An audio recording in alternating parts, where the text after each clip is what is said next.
Hey everyone, hope you're all doing great. Welcome back to the Anime Fictions 2.0. Today, we're diving into part 4 of What If Naruto Learned from Itachi and shisui. The Darkest Legacy Unleashed? If you're enjoying these alternate timelines, make sure to hit that subscribe button, share it with your friends, and check out the other videos on the channel. And of course, drop your thoughts in the comments. I always love hearing your ideas. Alright, enough talk, let's get into the story. Intermission. 20th Legacy, Kaleidoscope Eyes in the Dark. Definition of talented in Fuinjutsu is basically how good you're at making your failures count and turn it to success. So most of us Seal Masters are sore losers who loathe to leave failure as failure. Uzumaki Naruto. Kurenai felt sorry for just that and no more. Sure, her father was killed in the line of duty that night, and she still felt hints of hidden pain when recalling the last time she saw him. But she was grateful, unlike the fools in Konoha who couldn't see Uzumaki Naruto as a human first, a comrade second, and a last. When she saw the young with his uchiha teammates, Kurenai could faintly guess why they were with him. She didn't think they were using him though. She had heard whispers of the uchiha being responsible for the Kyuubi attack, but she knew it was unlikely to be true. She had seen the uchiha police force guiding civilians to shelter that night. The men had protected the fleeing civilians with their lives, not hesitating to throw themselves at pieces of flying debris if it could save even a single soul. The Uchihas were a tight-knit clan. They wouldn't let their clansmen die if they truly staged the attack. So that left one alternative: they were in his team to keep him, and his tenant, in line. Such was the life of involuntary jailers who spend their days shouldering burdens that shouldn't be theirs to bear, all while being imprisoned by the very people they are forced to protect. He was just 9 years old, a chunin at 9 during peaceful times. Even Kakashi was only promoted to chunin because of the war. Even clan children, aside from the main family, had the right to choose between being a civilian or shinobi. This boy, however, had that right taken from him the night he was forcibly deemed a. Still, does the boy have it in him? The skill of a chunin? She could tell that other than Iwashi-san, not a single chunin here was sure of Naruto's skill. Whoosh. Clank. With a single hit, any doubt Kurenai had for the kid's strength was knocked straight out of her. She had tried to sneak behind the boy with her favorite and aimed to knock him out of the game, but he quickly noticed but instead of disturbing his chakra flow like normal shinobi would, he unleashed a large wave of chakra with enough force to push her 10 feet away. Then, before she could recover, he closed the distance in a flash, their meeting in a series of consecutive sparks. Ku! Kurenai gritted her teeth. What strength! It was unnerving to see those warm blue eyes shift to a colder steel-like shade. Aoba silently appeared not far behind him, and his eyes shifted slightly. He's a censor? Without a warning, a chain of chakra shot up from his back and Aoba was forced to back away, just narrowly avoiding a whip to the face. But Aoba was unaware that he was being led straight to Uchiha shisui. The Uchiha, however, didn't move from his perch on the tree. Sharingan spinning lazily, Aoba suddenly collapsed on the ground, desperately clutching his head to stave off ripples of pain. Aoba! Kurenai cried.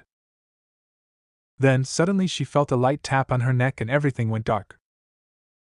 When she woke up, she was awakened to the sight of her teammates groaning while vigorously rubbing their heads. Iwashi was shrugging while the Kotetsu Zumo combo stood with a look of pure confusion. Kurenai guessed they were also victims of shisuis, or perhaps itachis. She sighed wearily. Kurenai prided herself as an expert in, but compared to Uchiha shisui, nicknamed the Shinkuru, she was hopelessly outclassed. Still, Shisui made a peace sign at her, grinning widely. I admire his skill, but he is so annoying. Clenching her fist, Kurenai returned his grin with a strange smile. Looking at Shisui's innocuous smile, Itachi shook his head exasperatedly while Uzumaki Naruto the boy was holding on to her team's flag. As Kurenai looked for her own teammates, she couldn't help but notice Iwashi with a faraway look she couldn't quite comprehend. Naruto looked like a child for once, twirling the flag idly as if he couldn't decide what to do with them. Kotetsu, one of the chunin, approached the. Oh yeah, about the Gogyujijika shuriken I used, why did it fall apart when you guys targeted the center? The blonde perked up. That's since there isn't a hole for us to place our index fingers, we had to compensate by making the layer of metal thinner and curved in at the center. He laughed sheepishly, so when pierced with a chakra-enhanced weapon of the opposing nature, the stabilizing layer kicked in. Does it have that kind of weakness? Izuma whistled. Still, can it even be called a weakness? He pointed at the center part of his shuriken. It's so small and each projectile would be moving at high speeds while it's hard to dodge the elemental attack. It's still easier than aiming at such a small target. Shisui tilted his head to the side in confusion. Really? I find it easier to aim at its weak point, more stamina efficient for me. I think so too, Itachi chimed in. No one bothered to point out that it was only easy for them because of their Sharingan. Naruto-kun, you know quite a lot about this shuriken. Kurenai herself liked the seal-enhanced shuriken because it was efficient and versatile. Did you assist the seal master who designed it? Blue eyes blinked at her in confusion. Eh? Uchiha Shisui answered her. It's Naruto's design and that's why we know about the weak point in the center. We're the ones who tested it after all. He sighed dramatically. And what a painful and long test it was. You take such a damn long time to decide on the final design. It'll be a long while until I deign to help you with any weapon-enhancing seals again, it's so troublesome. To be fair, it's more expensive than the usual seal because the traditional shuriken design needed to be modified. We have to worry about weight, durability and aerodynamics, he huffed indignantly. But I agree, I won't be designing another seal like that anytime soon. He muttered weakly, recalling the process of redoing the shuriken designs and safety mechanisms so it wouldn't blow up in their weapon pouch by accident. Kurenai was amazed. After all, Gogyu Jijika no Fuin was the most widely used seal since explosive tags and storage seals were invented. The only drawback was how it took a while to get used to. The invention was heavier than normal shurikens. This minor difference in weight would throw off their muscle memory by a bit. It was also very expensive, 3 times the price of a normal shuriken. Naruto-kun. Iwashi called the younger shinobi who had been spacing out for quite a while. Good fight, your teamwork is as impressive as always. She admitted Iwashi was right. At first, they seemed to be all over the place. Regardless, as the battle progressed, the team was somehow in sync. Their strategy was, although unorthodox, very efficient. She had never seen Kawarimi used in tandem with Kage Bunshin so effectively, never mind being mixed with a subtle to ensnare them into a trap. Ah, thank you, Iwashi-san. By the way, you should be trying for Tokubetsu Jounin soon, right? You already have the skills to be one. Tokubetsu Jounin? Already? The blonde just laughed sheepishly. About that, Hakuri Aishirsho hasn't given his permission yet. Why? Is it because he thinks you're too young? Hakuri-sama wasn't against you getting promoted to Chunin before. He inclined his head towards Itachi and Shisui. And you guys too, it's just about time you guys get promoted to Jounin, especially Shisui-kun. He shrugged. Since I am a specialist in an obscure art like Fuinjutsu, rank doesn't matter much if some mission requires my service. Iwashi nodded sagely. Right? He smiled at Iwashi, a seemingly genuine smile, but Kurenai couldn't read him at all. I will earn my promotion when I deserve it. Ceiling tower. He didn't know when he could first feel the subtle hum of chakra in their surroundings. The so-called nature chakra, energy that has been floating around since the Rikudo Sennin era, both abundant and free. He wasn't conscious of it all the time, but the absence was prominent when he was inside a chakra sterile barrier like this. The air felt lighter, empty and cold. Lifeless. He was told his awareness meant he had a natural aptitude to be a sage. A lot of his clan members were sensitive to natural chakra. Which explained a lot, it was genetic heritage. Though he wondered if his chakra leaning heavily towards yang-natured chakra, which explained by his crappy affinity for, was another genetic quirk of the Uzumaki clan. Yang chakra was a warm energy that breathed life to form. Young master, relax. Cheyenne calming voice snapped him back to reality. We're crafting a seal that is connected to your chakra path, so we need you to be calm and relaxed. He must have been scrunching his face just now, which was why Cheyenne was worried his mind was troubled or something. Just thinking about my strong affinity for yang chakra. I can't help but wonder if it's really a genetic quirk common in my clan or...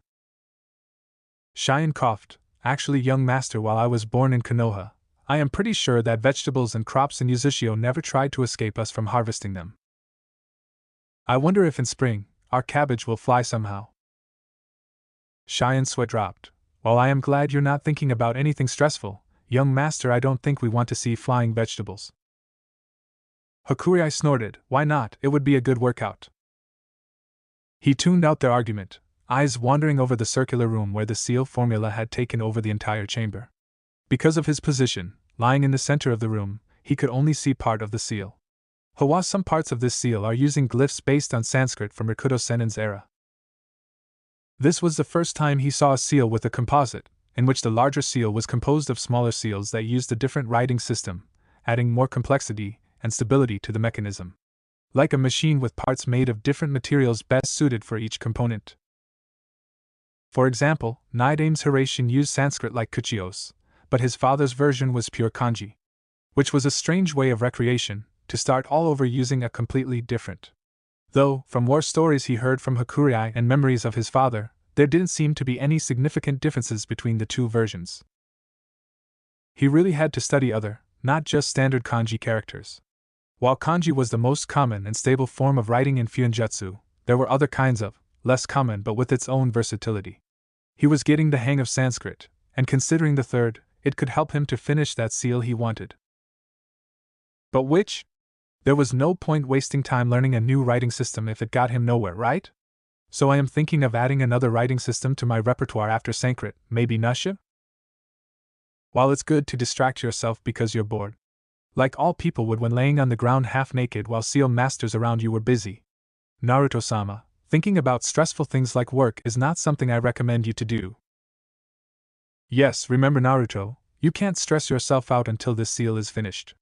He was very tired of getting the same warning over and over again, he was fed up. Though, he finally got an explanation of what this Satora that Hakurai was fretting about was. Not that Hakurai had a choice but to spill. Flashback to the day before. It was just another day, or rather, it felt like it. Though, to be honest, he had an unusual start to his day, he felt exhausted. Being both an Uzumaki and it gave him seemingly unlimited stamina, but as proven countless times, he still had his limit. For the first time that month, he had exhausted himself. 3 straight all-nighters on attempting to create a teleportation seal was draining even for Naruto.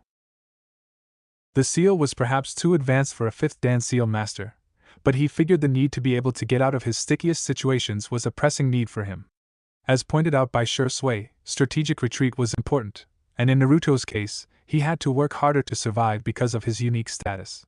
Especially since as much as Naruto prided himself for his accomplishments at the tender age of 9, he had a very long way to go to survive against Madara or whoever it was who managed to fight on equal grounds with his father that fateful night.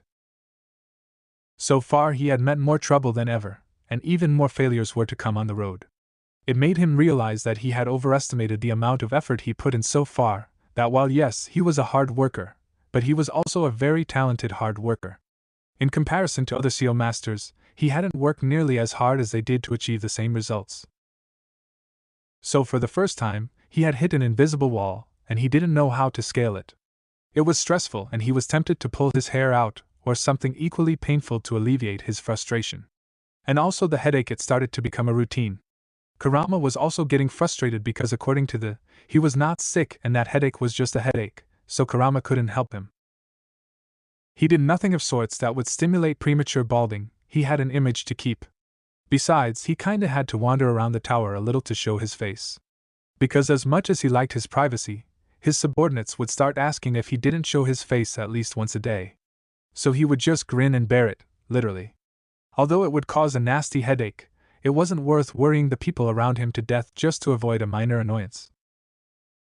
All he needed was to catch some snooze and he would be as good as new. Not now though. Naruto-sama. Hurry! 7 years old Atlas squealed in a high-pitched voice, almost making him grimace in pain. It wasn't that Atlas' voice was abnormally high, but his headache made it unbearable to listen to. Slow down, Atlas, he let the 2 young boys drag him outside. The field isn't going anywhere, and I am sure we planted plenty for everyone. The Sealing Division might be the smallest shinobi division in Konoha, but due to the Uzumaki clan's status rivaling that of founding clans like the Uchiha and Senju, they received a larger than necessary plot of land in Konoha, which was why they had their own training ground and field to grow crops. Mu, the youngest Shiomitsu at the age of 3, held his hand in an iron grip. But sweet potato, LL go somewhere. Naruto-sama's seal made them run. In hope to increase the quality of their crops, Naruto proposed that they should use the same seal he used on his garden. Some seal masters were worried, but they supposed the crops wouldn't be as active as Naruto-sama's plants, maybe wiggling a little from time to time, but in their profession, it wouldn't be the strangest thing that's ever happened. So why not let him do it? It was needless to say that the results exceeded all expectations. Sure, the taste and health of the crops increased exponentially, and nowadays, they didn't even need to care for it too much. There was just one tiny little problem. Apparently, because Naruto didn't take care of them personally and most seal masters only tended to their field as some sort of hobby, the plants didn't love them. So whenever it was about time that the crops were ripe for harvest, the vegetables would try to flee. As if saying like hell, we'll let you eat us without a fight. It seemed today the sweet potatoes had uprooted themselves from the earth, roots and everything, before hopping out their field. They managed to erect a barrier to stop their crops from going too far, but it seemed the crops wouldn't go down without a fight. Atla! Moo! Yuzuriha shrieked in horror as the one tough sweet potato attempted to strangle the boys. Someone! Kill it! Naruto looked around him, frowning when he realized there were a lot of civilians today. All of them were also refugees from Yuzu. Some were married to the shinobi part of Tower's population, but the majority stayed civilians and tended to their fields and other jobs so seal masters could focus on their job and maintain the tower's self-sufficiency. He rarely saw them though, considering his living quarter was at the highest level of the tower, which was off limits to them. Maybe he should say hi, or something. Naruto-chama. Mu called him. This is so fun.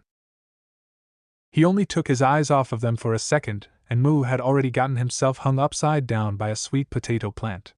That's called dangerous, not fun. Mu, one of these days he really should teach the kids how to tell dangerous and fun apart. How did you get yourself up there? He wondered as he stomped on the wriggling plant and cut the vine tied around Mu's waist. Mu giggled as he wrapped his arms around Naruto's neck before the blonde set him down.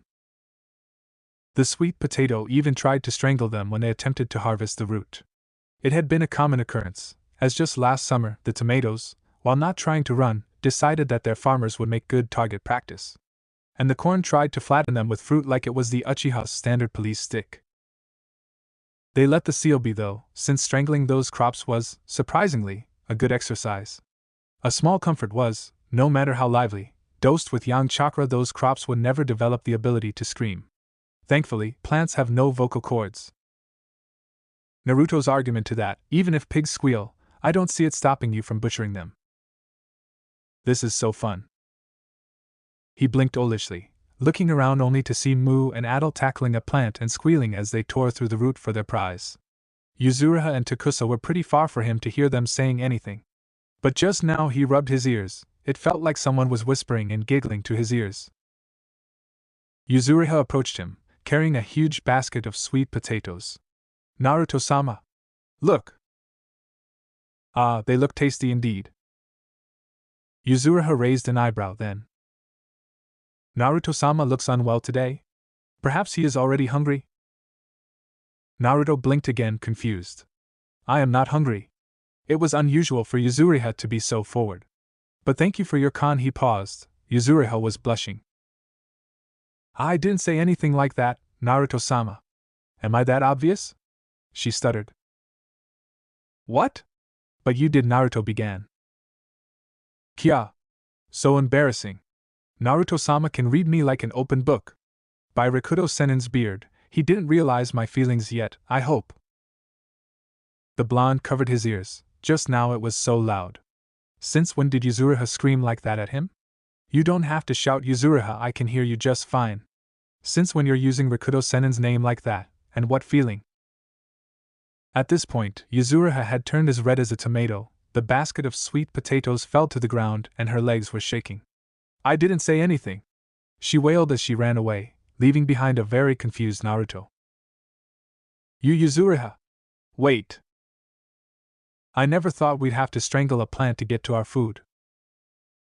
He whirled around only to see the two Shiomitsu boys piling purple sweetness on their basket, and they were singing something about sweet potatoes and baking them with butter.